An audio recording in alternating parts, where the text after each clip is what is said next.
Hi, huge movie fanatic Nate coming right back at you, continuing my ever ongoing quest to rewatch and review every single Godzilla movie ever made.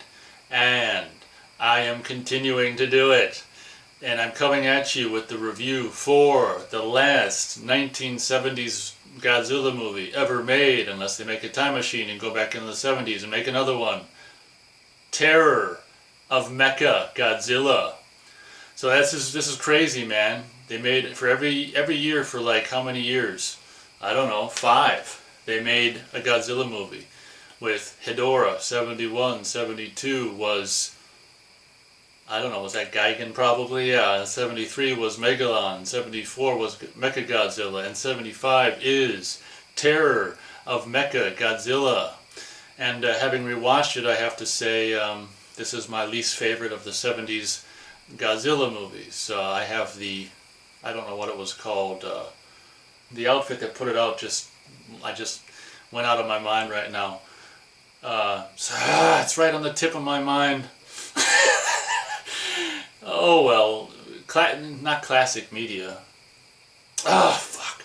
Whatever outfit put out the DVD in the late zeros, 2007 or something, that features both the original Japanese and the American versions of Terror of MechaGodzilla. I have that, and I watched the actual Japanese version, of course.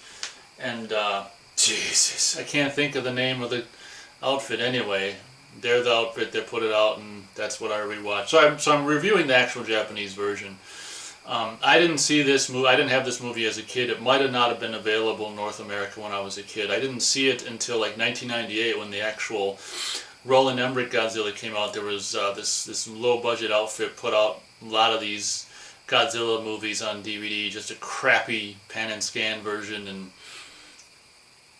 everything. So the first time I saw Terror of MechaGodzilla was in '98 when I bought the DVD, the crappy American pan and scan version. And I was like, oh, so I'll review what I thought of it now. I probably don't think much different of it now. Basically, it's kind of like really rare because in a lot of ways it's a sequel to Godzilla versus MechaGodzilla, because all of a sudden the bad guys, the one who got shot in the neck, is back, just inexplicably just returns, and we don't know how. And I think his henchman buddy, that is also the same guy, I think, from MechaGodzilla as well. One of the heroes from MechaGodzilla, makes an appearance at the very beginning of the movie in the sub, who unfortunately perishes at the very beginning. The very beginning opens with this team, which is headed by one of the heroes from the last movie, Godzilla vs. MechaGodzilla, looking for the wreckage of MechaGodzilla in the ocean. And I don't know what they want with it. I don't know, whatever. Maybe they study it or whatever. And they're looking around the exact area. And are you sure the coordinates are correct or whatever? Yeah, they're correct. And it's just like there's nothing here. And all of a sudden it's like sonar, beep, beep, beep, or whatever. And this monster underwater destroys them, and that's too bad. So what ends up, basically the reason the MechaGodzilla wreckage wasn't there is because the aliens have already, I guess, picked it all up and have been spending however much time that's passed between that movie and this movie reconstructing MechaGodzilla to make it all better and new, and it looks just the same, but I guess it's better and new or whatever. So basically the whole plot of this movie is there's this like old scientist or whatever, I can't remember what the hell his name is, Mifune, and his daughter. We see his daughter, which I'll just say right now is had some kind of accident with one of his experiments, and his daughter, like an older girl in a really kind of a sexy schoolgirl outfit, who's like does this horrible lame ass, like, okay, go over there to the controls, and when I say ready, go, flip the switch, and he's like, and she's like, and does this, like, I have to say, really lame version of being electrocuted or whatever, and falls to the ground just like completely melodramatically. But she looks pretty hot in that schoolgirl outfit.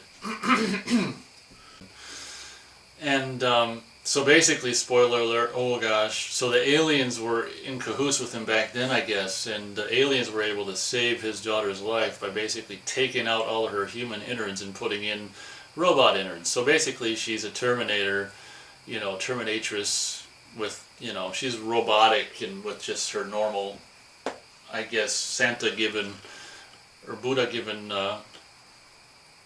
skin that she came with, but it's all like mechanical innards or something like that.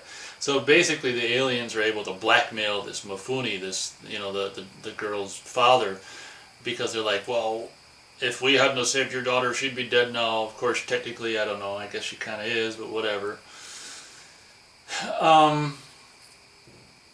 So I can't remember exactly why this guy, this scientist, was like shunned by the scientific community or whatever, because he's all out, in present day in the movie, he's all out for revenge, and he's like, I'm gonna get back at these people for mocking me, ha ha ha ha. So it's this mad scientist with this robotic, pretty hot daughter, robotic Terminator daughter, with who controls, I can't remember how, but they do, that controls this monster, which I think is one of my least favorite monsters in all the Godzilla movies, which is, I can't even say the name of the monster without like getting really, I don't know, depressed and pissed off. You ready? I'm getting myself ready to say the name. So this monster's name is Titanosaurus. I believe that's the name of it. Titanosaurus.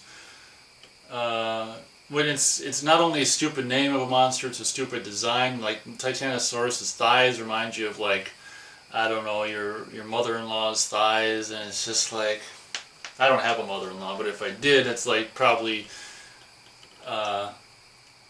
what her thighs would look like. And it's just like, the name is stupid, the design is stupid, and what makes probably the stupidest thing about Titanosaurus, which I probably can't show you, but you're lucky, is stupid quote-unquote roar, which is just like this whiny, just go search him on YouTube or whatever and you can hear it. It's just the most annoying, like, pansy ass, he's like a pansy ass monster. Just a stupid, like the Monster Outcast. Like if there was a Monster Island, haha, I'm just kidding, I know there is, but if there was a Monster Outcast Island, like Titanosaurus would be on that island, just like outcast, all the other monsters won't let him play in the monster games, It's like, and rightfully so, I mean, Titanosaurus sucks. So I don't understand. Ever since I saw it in 1998, it's just like I have just utter contempt for Titanosaurus. It's just like gay. So basically the aliens control Mifune and his daughter, and his daughter controls, and they control Titanosaurus, and they rebuild MechaGodzilla, and his daughter controls MechaGodzilla, and it's the same old thing. We're gonna Earth domination and shit. We're gonna rebuild Tokyo into a whatever city, For me, it's the least interesting, and I think I watched it like, I don't know, 2-3 days ago. I was not really in the spirit to review. I should have reviewed it right away, but I wasn't really feeling like reviewing after I watched it. So it was a couple days ago, maybe 2 or 3 days ago when I watched it. But I have the distinct memory of like the whole like first half just being nothing but talking and just like blah blah blah blah blah blah blah blah blah. And Godzilla doesn't even show up until like 40 something maybe minutes, 50 minutes into the movie. And it's just like, and it takes like Titanosaurus a while to start wreaking havoc, and then it takes a while for MechaGodzilla to fly out, 1 3/4 stars for Terror of MechaGodzilla. It's really it's just like, oh man, And apparently, I think, if I'm not wrong, the guy who directed the very first Godzilla movie, Gojira in 1956, actually directed this, and I think this might be his last movie as well, and if that's the case, it's kind of a crummy movie to go out on. But I gotta tell you that ever since I first saw it in 1998, this movie something about it depressed me. And I think the whole aspect of, the whole daughter having been kind of more or less killed and reanimated, via putting robotic parts inside her. It actually, ever since I saw it and even now, it gets to me in some weird way. It's almost like you know, Paradise Lost. Like they took out all her fleshy, you know, feminine insides and just put a bunch of hard metal gears and shit in there. I don't know. This movie's always depressed me, kind of, and I think that whole, you know, and I think it's kind of supposed to do what I think it's kind of supposed to do that, like the whole lost, you know, the tragic, you know, daughter robot, you know, robo daughter thing is supposed to be a little bit of a like a I don't know what, some kind of moving or depressing thing. I think it's supposed to do that, and it does. So, yeah, I guess they maybe should have stopped maybe at MechaGodzilla, like before, you know, not made this, but they did.